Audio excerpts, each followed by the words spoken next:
Part 1.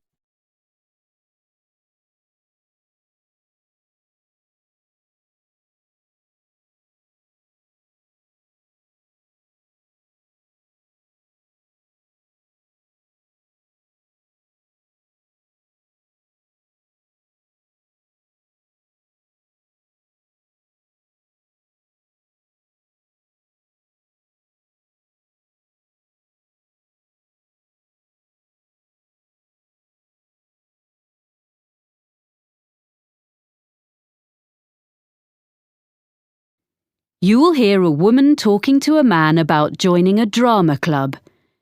First, you have some time to look at questions 1 to 6. Pause the recording for 30 seconds.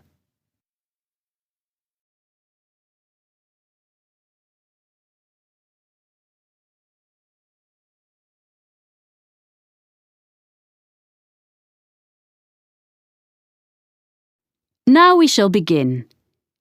You should answer the questions as you listen, because you will not hear the recording a second time. Listen carefully and answer questions 1 to 6. Hello, Robert Gladwell speaking. Oh, hi. My name's Chloe Martin. I was given your name and phone number by Ben Winters. I work with him and he said you're a member of Midbury Drama Club. Yes, I am. Well, I've just moved to the area and I'm keen to join a drama club. Great. Yes, I can give you some information. We're one of the oldest drama clubs in the area, as the club started in 1957. We now have about 60 members. Our youngest member is 10, and our oldest member is 78. Oh, I think I saw a picture in the newspaper the other day of some of your members being presented with a prize. Yes, the youth section did very well in a competition and won £100, which will help with their next production. Anyway, tell me a bit more about yourself. Well, I've done a bit of acting. I was in a couple of musicals when I was at university and a historical play more recently. We mainly do comedy plays. We get good audiences for that kind of thing. We haven't attempted a musical yet, but we might do one soon. Oh, when do you usually meet? On Tuesdays. Well, presumably I'll need to do an audition. Yes, there were a few auditions last Tuesday, and we'll be doing more at our next meeting, which is in 2 weeks' time. That's on Tuesday the 12th of March. There'll be another opportunity 2 weeks after that, which will be on the 26th of March. Oh, well, I can come to your next meeting, and if I don't get an acting part in a play, I'd be happy to help with something else. I've designed publicity before. Great. We're very short of people who can do that, so that would be really good. There are a lot of people who like making scenery, so we get plenty of help with that, but we haven't got enough people to do the lights at the moment. So if you think you can do that, or you have any friends who would like to, do bring them along. We can show you what to do if you haven't got any experience. I'll have to think about it. So, do you meet in the theatre? We do our performances in the Manor Theatre, but we only hire that for the nights of the actual performances. We meet to rehearse every Tuesday evening in the community hall. We rent a room there. Oh, I'm not sure where that is. I'll be coming by car because I don't live in the town centre. It's in Ashburton Road. As you're coming towards the centre, down Regent Street, you need to turn left at the crossroads. Oh, I know. There's a big car park down there, just before you get to a hotel. It's on the other side of the road from the sports centre. That's it. That's the closest place to leave your car, and you don't have to pay in the evening to park there. We meet at 7:30, and we usually finish by 9:30 or 10. OK. Before you hear the rest of the conversation, you have some time to look at questions 7 to 10. Pause the recording for 30 seconds.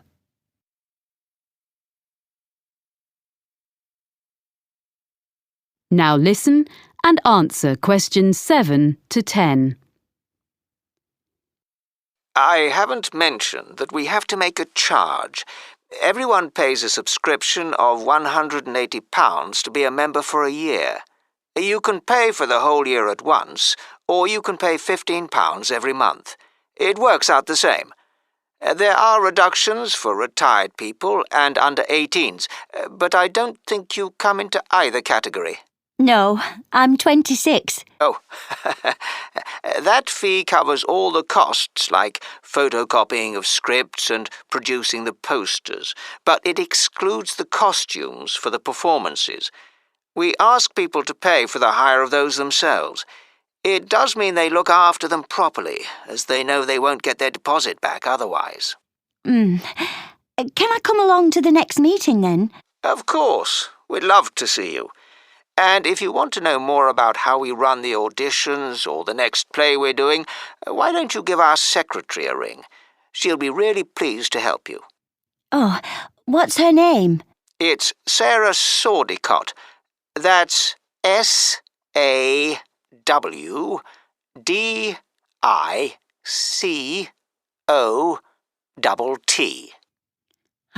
Got that. And her phone number? I've only got a mobile number for her. Just a minute. Let me find it. Yes. It's 07955 240063. Great. Thanks for your help. That is the end of part 1. You now have half a minute to check your answers.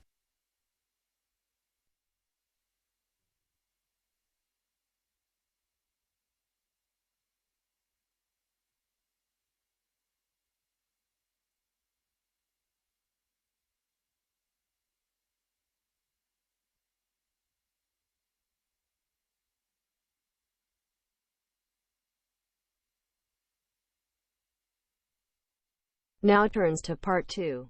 Part 2.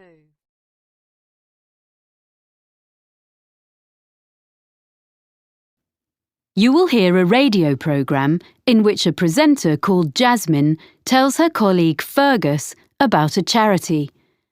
First, you have some time to look at questions 11 to 15. Pause the recording for 30 seconds.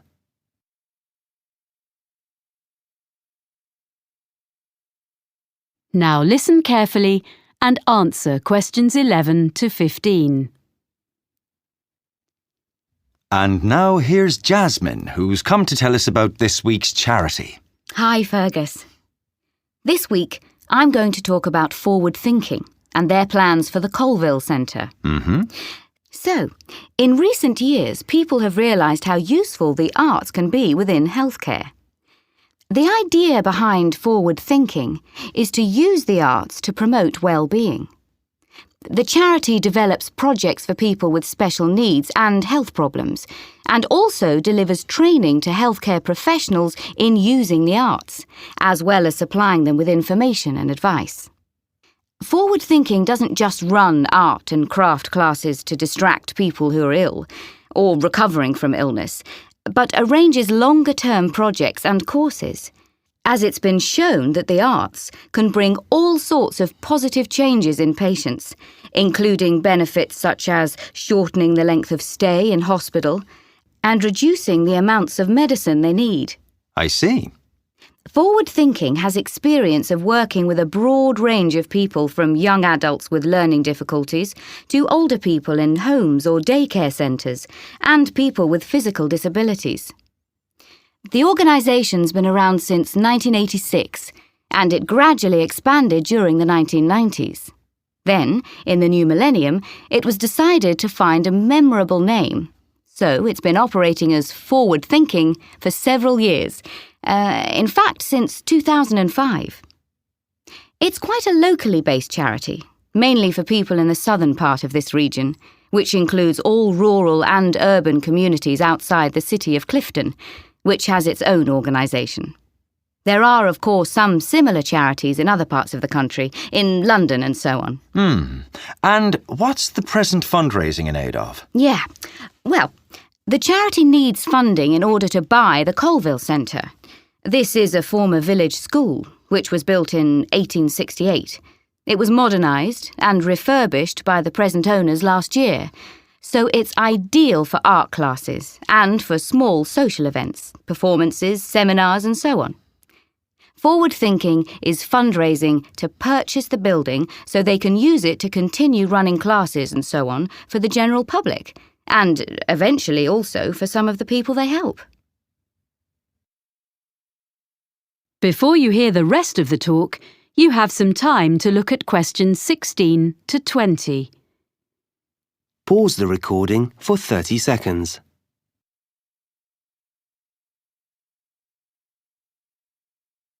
Now listen and answer questions 16 to 20.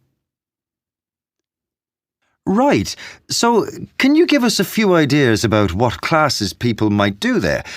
Is it all art classes? Well, there are some very good art classes, but there are lots of other things going on as well. So, for example, there's Learn Salsa with Nina Bellina's team. They say that salsa is an easy dance to learn. It's also an excellent form of exercise, according to Nina. And that class is for both men and women, of course. It's ideal for beginners and what they call refreshers. That's £100 for 10 sessions. Then, another class is called Smooth Movers. It's with Kevin Bennett. And it's for you if you don't have the same energy levels as you used to when you were a teenager. It's a gentle exercise class, geared to the needs of whoever is in the group in a particular session. And Kevin is qualified to teach classes to people getting over injuries and so on, and balance training. That's £60 for 10 sessions. Then there's a day called Art of the Forest with Jamie Graham, where you discover Upper Wood, a short walk from the Colville Centre, and learn how to design in 3D with natural materials. It's an unusual and exciting way to be creative. Jamie is an artist, with a background also as a country park ranger. Oh. For this day, youngsters must be accompanied by a parent or guardian, and the costs are adults, £40, under 14s, £10. But it's best value at £80 for a family of 4. The next one is The Money Maze, and this is a series of talks by Peter O'Reilly, an independent financial advisor.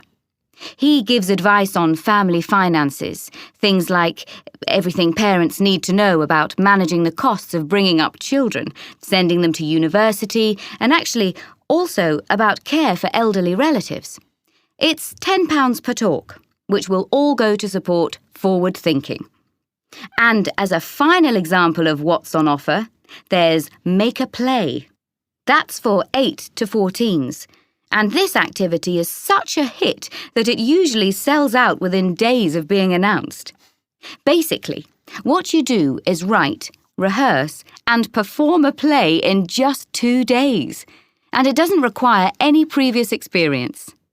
I gather there's lots of fun and silliness along the way. And the best bit, perhaps, is that there's a performance for family and friends at the end. It's just £50 for 2 days. Pretty good range of activities, I think. And all raising money for a good cause. Yes. And the all-important contact details are colville@forwardthinking.org.uk or write. That is the end of part 2. You now have half a minute to check your answers.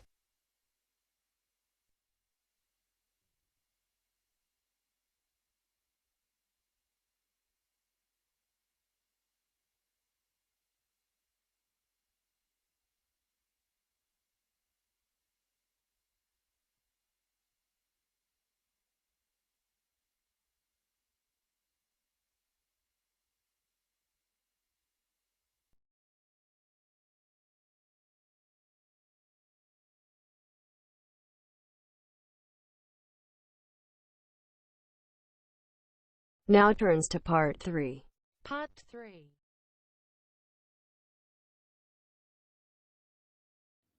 You will hear 2 students talking to their tutor about a geography trip. First, you have some time to look at questions 21 to 26. Pause the recording for 30 seconds.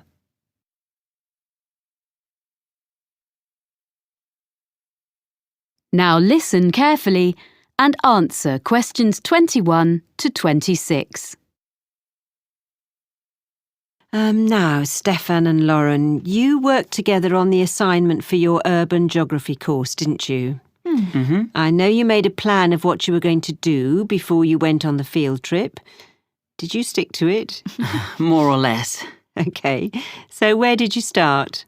Well, first of all, we selected one area of the city to work in. We decided on the centre. And we looked in detail at how it has been developed by doing a survey. Yeah, we did that by walking round and dividing the area into different categories such as residential, commercial and industrial so we could record land use. We're going to find some maps from 50 years ago and from 100 years ago so we can look at what has changed. Good. So that gives you a foundation. Then what did you do? I was interested in looking at how polluted the city was. I thought that was too general a topic and would be difficult to check. But Stefan persuaded me and actually it was quite interesting because before we started, we assumed that a lot of the pollution problems would be caused by industry. In fact, most of the industrial development has been on the outskirts. And most pollution is caused by the traffic which passes through the city centre every day. Right. There are 5 major road junctions around the edge of the city, so we set up equipment to check the air quality on each of those 3 times on one day. In the morning and evening, which is when most journeys are made in and out of the city, and at 2:30 in the afternoon. On the same day, we went to the 2 busiest junctions in the morning and evening to calculate the traffic flow into the city. Right. We'll be able to produce some graphs from the figures we collected. Yeah. Presumably you then looked at where all these cars ended up. I thought we should look at why people were coming into the city, whether it was for employment or education or leisure activities. But Stefan thought that would be too difficult. Because most people were in cars, it would be hard to ask them. Yeah. So we decided to spend an afternoon examining the parking facilities available instead. We established the capacity of each car park and we spent an afternoon counting cars in and out. So we have an idea of how long people spend in the city centre. So, do you have evidence that most journeys are made by car within the city centre? We checked local government statistics to see if that was true, but they were inconclusive. Everything is quite close together in the city centre, and there are wide pavements, so you would expect people to walk from one place to another.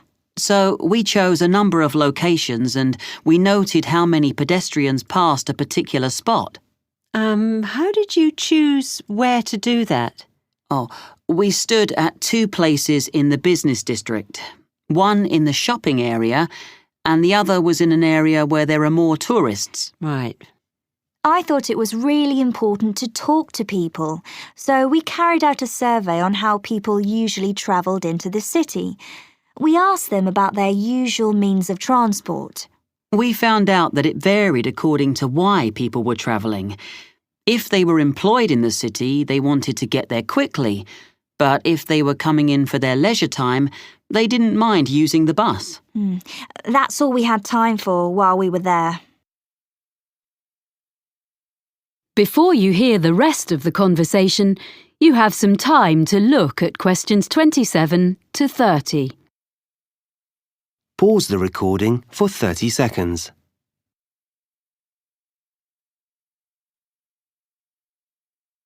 Now listen and answer questions 27 to 30. OK. So, shall we talk about what you're going to do next and how you're going to divide the tasks up? How are you going to present the data you've got? Well, some of the information can be presented as graphs or maps. I'm quite good at the software. You'd better do that then, Lauren. I'll help you check all the statistics before you start. OK. It's good to present as much as you can visually. Is there anything else you can use as visuals? We've got a lot of photographs which we can go through. We both took them, so some will be duplicated. It's going to take ages to go through them all. Maybe one of us should just choose some.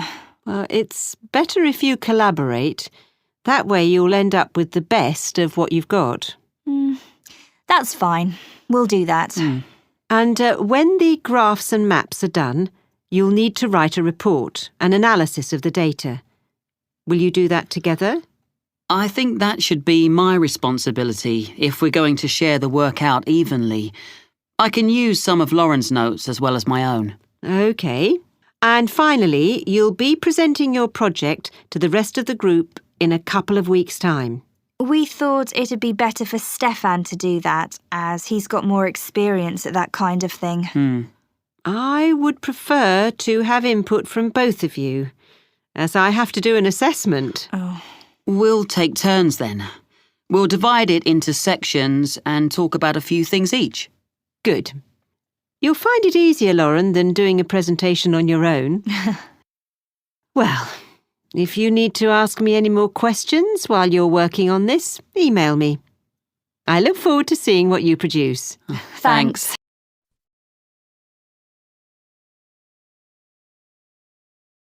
That is the end of part 3. You now have half a minute to check your answers.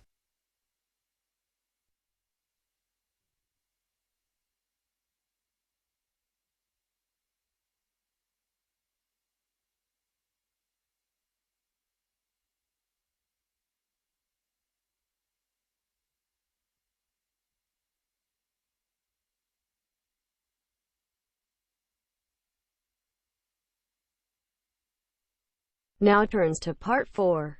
Part 4. You will hear a lecturer giving the beginning of a talk on the history of British pottery. First, you have some time to look at questions 31 to 40. Pause the recording for 1 minute.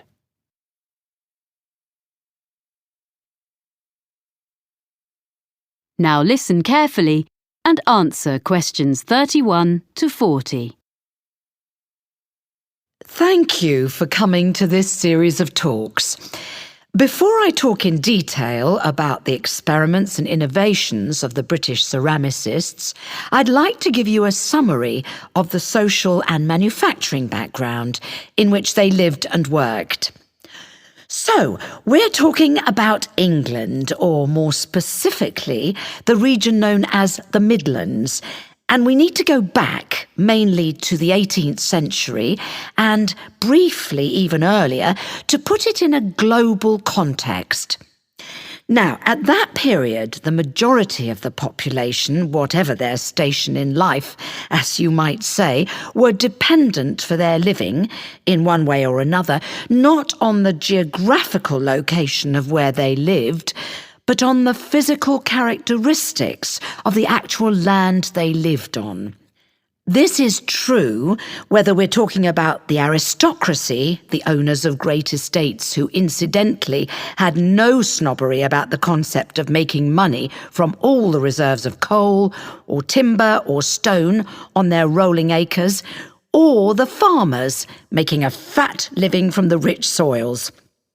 And besides these groups, and the less affluent ones, the deposits of iron ore and lead, the limestone and flint, and the brown and yellow clays also sustained the numerous industries in the area. It's important to recognise that it was already an industrial region and had been so for centuries. There were many Midland trades, some of them indigenous, some of them not. For example, there were immigrants from France who came as early as the late 16th century, and they were producers of glass. A century later, there is plenty of evidence that the variety of trades was enormous. There was brewing in Burton-on-Trent, silk weaving and ribbon making near Coventry, framework knitting around Nottingham, and of course, in Cheshire men dug the salt, as we still do nowadays even, which in that era was sent downriver to the estuary of the Mersey. Now, among these well-established trades, one of the oldest of the local crafts was pottery. As you will probably be aware, ceramics has always been a mix of science, design and skill.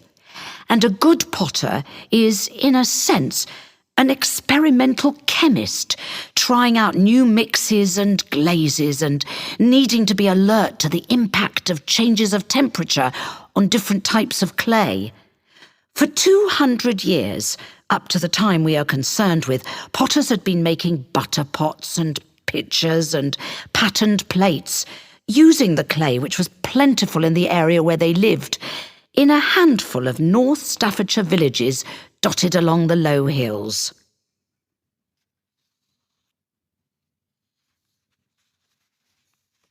Now I want to explain a little about the industrial processes which had preceded the great breakthrough in Germany in 1708.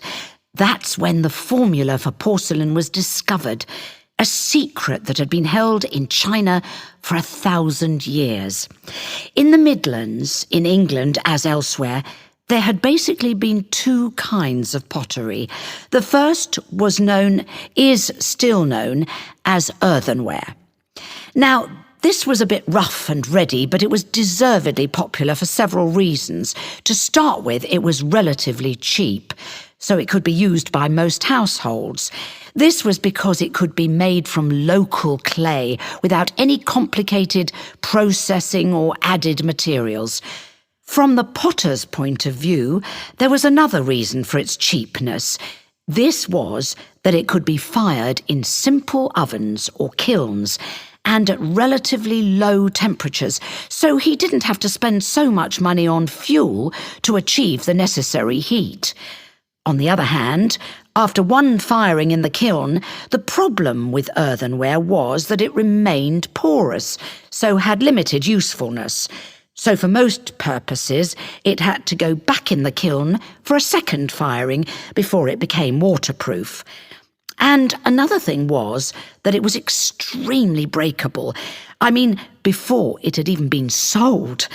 I suppose the potter wouldn't have minded so much if people just had to keep coming back for more every time they broke a jug or whatever. But it was very inconvenient because it meant there was a lot of wastage in the course of the manufacturing process. Anyway, for all these reasons, if people could afford it, and that would be all but the very poor, they would buy stoneware, a much tougher product. Now, for this, the potter used a slightly more expensive raw material, which was made by combining clay and flint, and this mixture was fired at a far higher heat, with the result that the ingredients vitrified. That is to say, in effect, the whole thing became glassy. And because of this, it was non-porous, and naturally this was regarded as a great advance. Well, that's the situation in the 18th century. Are there any questions at this stage? OK, so now we can go on to look at the age of innovation. That is the end of part 4. You now have half a minute to check your answers.